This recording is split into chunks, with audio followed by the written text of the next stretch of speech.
mai gidan. Wani mai gidan ne? Alhaji Abdullahi. Kashi kun gida. Okay. Ga me faru ne?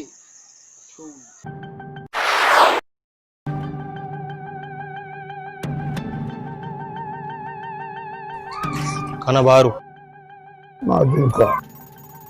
Wai Umar ne yake neman magani. Zai sara.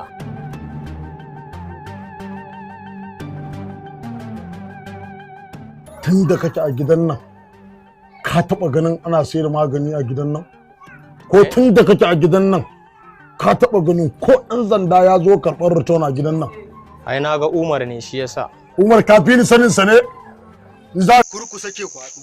Idan kuka sake kuka haɗuwan ku ba za ta yi kyau ba. Ki gaya ma ya ce a gaya ma dan zaki ya girma. Za ka girma abin da ya shuka. Yanzu wai yana neman ka ne dan ka girma abin da ka shuka dan ka bambance zare da abawa. Yanzu abin da gizo da ku. Je ku na mun shi ku kawo mun shi. Nuna mai yanda ake balle-balle. Kai wallahi in baka tsaya a kansa ba. Zai shi. Tsaya Ga wannan yankin su goje ne. Oga, tsautsayi da kaddara da ƙaran kwana shi ya kawo su yankin ka. Tabbas tsautsayi ya shigo da ku yanki na. Wato dai kuna so ku nuna mun ku mazaje ne. Har kuka tako kuka shigo yankin nan. To yau akuya ta ziyarci mayunwaciyar kura. Don haka rayuwanku ya zo ƙarshe. Sai ne ya kawo mu daga gani din da wallahi tallahi ban san dadin duniya ba wallahi ko ran fari ban yi ba wallahi ba abin da na sani ka gani nan wallahi ni ta mace ne wannan shi ma mace ne wallahi tallahi Kura wallahi tallahi mu masoyanka ne na hakika mu ba makiyanka bane. Mun zo maka da satar amsa ne. Goje ne yake can yake ta hada maka irin dabaru hakan nan. Ya ce ya lashi takobin cewa bikin mafarauta.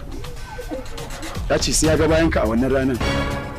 Don yanzu haka ma a rubuta takardar sulhu akan za a aiko maka idan ka haƙura in ka zo sai a sammace ka. Allah yanzu haka yana nan an gayyato ƙauraye da mafarauta daga ƙasa daga gari a cikin. Assalamu alaikum masoyana. Domin samun ƙayataccen bidiyoyi da episode da Hausa fim ko da wani irin fim kake so wannan channel din ta tanaje shi yasa zan muku lallan shi domin ba na so a bar ku a baya. Ita ne Real Dini Music domin samun ku danna subscribing to Real Dini Music ku danna ƙararrawar sanarwa to Real Dini Music. Na